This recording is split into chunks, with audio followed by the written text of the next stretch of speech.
Hello students, welcome to the class. आज हम प्रश्नावली 1.6 को सॉल्व करेंगे।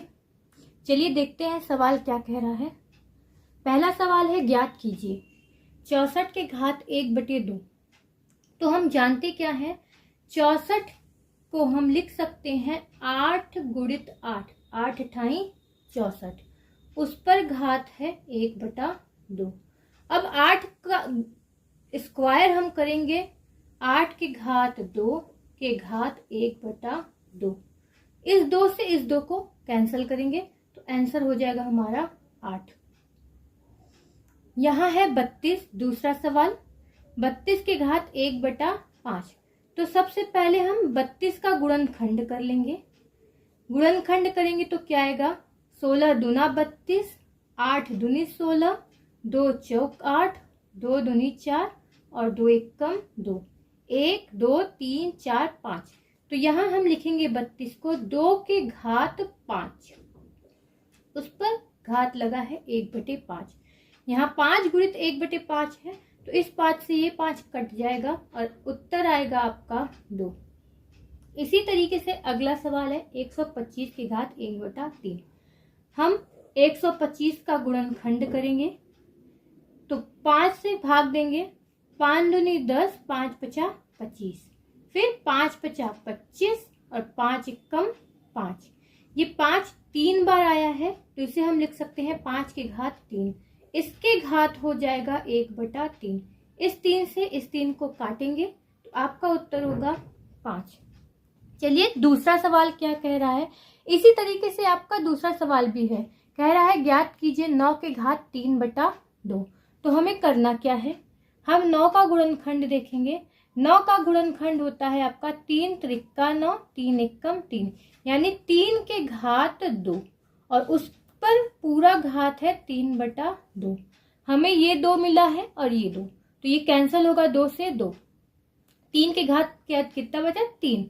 तो हम इसका 3 बार गुणा कर लेंगे। कैसे, 3 त्रिका 9, 9 त्रिक 27, तो उत्तर आ जाएगा आपका 27।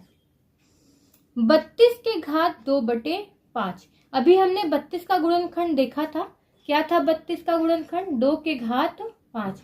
इस पर पूरा घात लगा है 2/5। अब ये 5 है गुणित 1/5 है, यानी 5 से 5 काटेंगे तो बचेगा क्या, 2 के घात 2। 2 के घात 2 का मतलब होता है 2 गुणित 2। हम 2 का गुणा 2 बार करेंगे तो 2 दूनी 4। 16, हम 16 का गुणनखंड देख लेते हैं। 16 का गुणनखंड होता है 2 के घात 2 अठे 16, 2 चौका 8, 2 दूनी 4, 2 एकम 2। यहाँ 2 के घात 4 आ रहा है, 1 2 3 4, तो 4 बार आया है तो 2 के घात हम लिखेंगे 4। इस पूरे पर घात होगा 3/4। देखिए 4 ऊपर भी है और 4 बटे में नीचे है तो इससे कट जाएगा। ये होगा 2 के घात 3। 2 के घात 3 का मतलब होता है 2 का गुणा 3 बार, 2 दूनी 4, 4 दूनी 8, उत्तर आएगा आपका 8।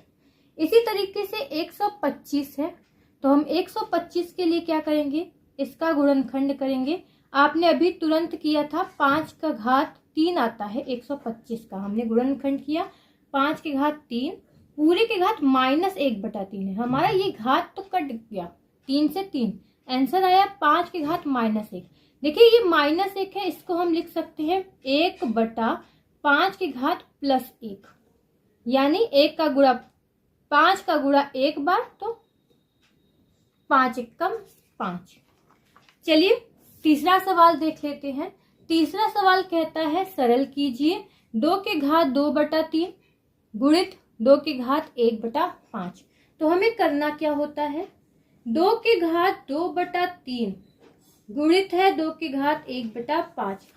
हमारे पास फॉर्मूला है a के घात p इंटू a के घात q is equal to a के घात p प्लस q। तो हम करेंगे क्या, जोड़ लेंगे घात को, 2/3 प्लस 1/5। 3 और 5 का एलसीएम होता है 15, 3 पचे 15, 5 दूनी 10, 5 2 आए 15 और 3, तो आपका उत्तर होगा 2 के घात 13/15।